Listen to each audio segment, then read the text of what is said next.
भारतीय कोल्हापूर मंच यांनी सुरेश भट यांच्या जयंतीनिमित्त कविता वाचनाचा व्हिडिओ पाठवण्याचा उपक्रम ठेवलेला आहे। त्यासाठी मी नवनाथ मुळबी फोंडा गोवा येथून सुरेश भटांची एक कविता वाचन करून पाठवित आहे।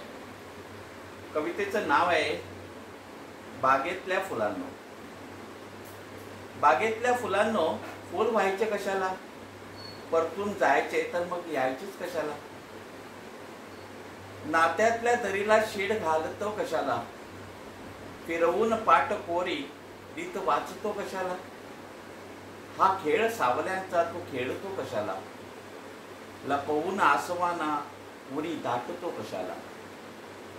विनत्या सरी नबाशी घरी रांधतो कशाला, अडवून सागराला घर बांधतो कशाला। शिंपोनी चार ओळी गीत गायचे कशाला, सूर शेडलेच नाही तर गीत गायचे कशाला। बागेतल्या कळ्यानो फुल व्हायचे कशाला, बागेतल्या फुलांनो फुल व्हायचे कशाला।